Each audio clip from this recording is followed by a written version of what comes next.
Hi everyone, my name is May Park. Welcome to another video tutorial at the Hero Arts blog and YouTube channel. Today I'm going to show you how to create a space-themed card using the astronomical stamp set and luggage tag alphabet frame cuts from Hero Arts. My inspiration came from this succulent card I created a couple of weeks ago. I really enjoyed stamping the images on the colored cardstock to create a tone-on-tone effect. This time I decided to go outside of my comfort zone and create a masculine card by choosing the darker colored cardstock from Hero Arts Earth Mixed Layering Papers. You can stamp your images directly onto the A2 size top folding card base if you want to. However, I love to stamp on the panel to get a nice stamping impression when I stamp multiple images. Then I'm going to pull out my stamps from the astronomical stamp set and store them temporarily on a plastic tray. When I play with the main stamps, I always use a plastic tray to store my stamps in one place. That way I can find my stamps quickly and I can also prevent losing them while I'm working on my project. I'm going to use Hero Arts Kapozo mid-tone ink pad for stamping. For tone-on-tone stamping, I recommend using a darker hue of ink pad compared to the color of your cardstock. When you create a stamp background with large images, it is always great if you plan out the placement of your sentiment first. By the way, I'll be adding my sentiment at the top of my card in the middle. I'm going to start stamping with the larger images first and fill in the gap with the smaller images later. When you stamp your images to create a random background, it's always good to stamp in decreasing order of your image size. That way you can balance the placement of your images better. The beauty of stamp background is that there's no right or wrong.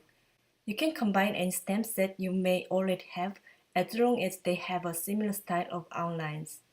The most fun part of background stamping is that you can keep stamping as much as you want.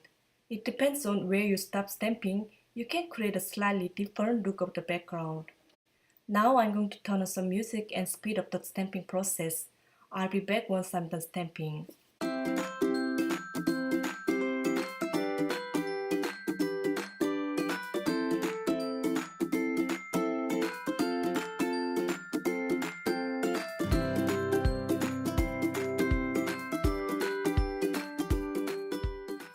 Here I have my white cardstock measured at 4¼ by 11 inch and I'll be scoring at 5½ inch using the Malta Stroud scoring board and bone folder to make an A2 size top folding card. Next, I'm going to attach my stamped panel onto the A2 card base using double-sided tape. I'm going to die cut my letters out of orange paper from Hero Arts Sunshine Mix Layering Papers using luggage tag alphabet frame cuts. After placing my paper and dies between cutting place, I'll be running them through my Spellbinder's Platinum die cut machine. After planning out the placement of my die cut letters, I'll be mounting them on the card front using black foam tape. I'm using my T-square ruler to place my letters in straight. I'm prepping a piece of black cardstock with Inka embossing magic powder bag and I'm stamping my sentiment from Hero Arts Dream Big stamp set with a Versamark watermark ink onto the paper. I'm applying some Hero Arts white embossing powder and tap off the excess. I'm going to preheat my embossing tool for about 10 seconds until it reaches its maximum temperature. Then I'll heat set my sentiment until it's completely melted. Next, I'm going to trim my sentiment into a banner using craft knife and ruler. I'm finishing off my card by mounting the sentiment banner on the card front using black foam tape. That's all for today. I hope this video tutorial inspires you to create a card with a stamped background and tone-on-tone stamping technique. Thank you so much for watching. I'll see you next time with another video. Bye bye!